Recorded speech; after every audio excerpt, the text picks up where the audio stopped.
Hello বন্ধুরা, welcome back to my channel মা মাসিদের রান্নাঘর। আজকে আমি আপনাদের মিক্সড ডাল তৈরি করে দেখাবো। তার জন্য দেখুন আমি এখানে 200 গ্রাম ডাল নিয়েছি। তারপর দেখুন নিয়েছি 5টি কাঁচা লঙ্কা আমি চিড়ে নিয়েছি, আর লাগছে আদা কুচি, পেঁয়াজ কুচি, টমেটো কুচি, রসুন কুচি। আর রান্নাটা আমি করব সরিষার তেল দিয়ে।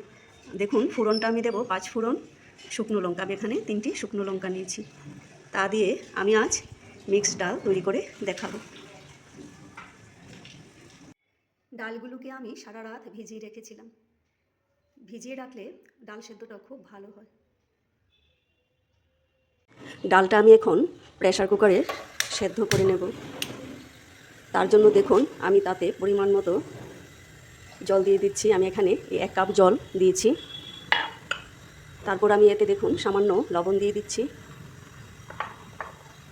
সামান্য পরিমাণে হলুদ গুঁড়ো দিয়ে দিচ্ছি,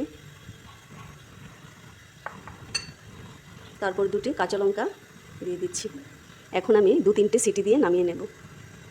এখন আমি দেখুন 3টি সিটি দিয়ে ডালটা নামিয়ে নেব।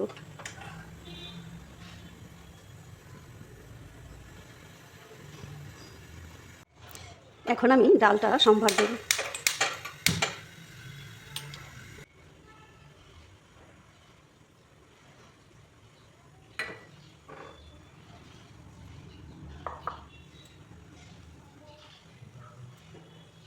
তারপর দেখুন এতে দিয়ে দিচ্ছি আদা কুচি,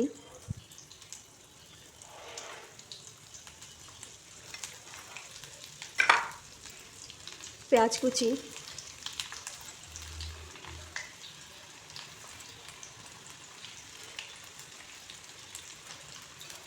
রসুন কুচি,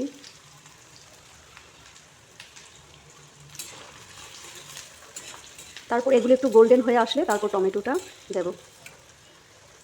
তারপর এতে টমেটোগুলো দিয়ে দিচ্ছি,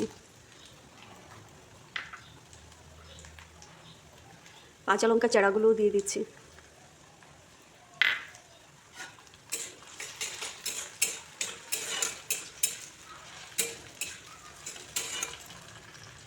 তারপর এতে দেখুন সামান্য হলুদ গুঁড়ো,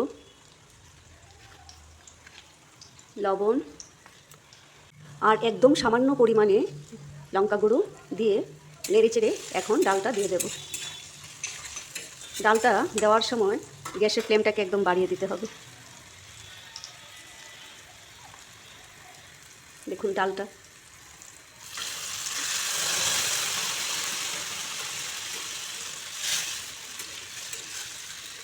তো আগে থেকে প্রেসার কুকারে বেশ ভালো সেদ্ধ হয়ে আছে।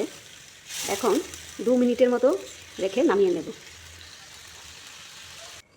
দেখুন মিক্সড ডালটা তৈরি হয়ে গেছে। এখন আমি গ্যাসটা অফ করে দিচ্ছি। বন্ধুরা, আমি একটা জিনিস মিস করে গেছিলাম, 5 ফোড়ন আর শুকনো লঙ্কাটা দিতে। তাতে কিছু হবে না, মানে আমি সবার শেষে অন্য একটি কড়াইতে শুকনো লঙ্কার ফোড়নটা দিয়ে তারপর আমি এটাতে ঢেলে দিয়েছি। দেখুন কমপ্লিট হয়ে গেছে। দেখুন ডালটা কি সুন্দর হয়েছে।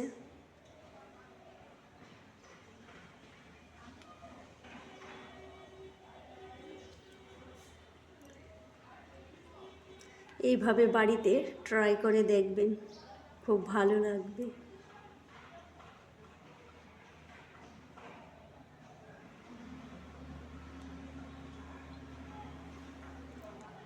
Thank you.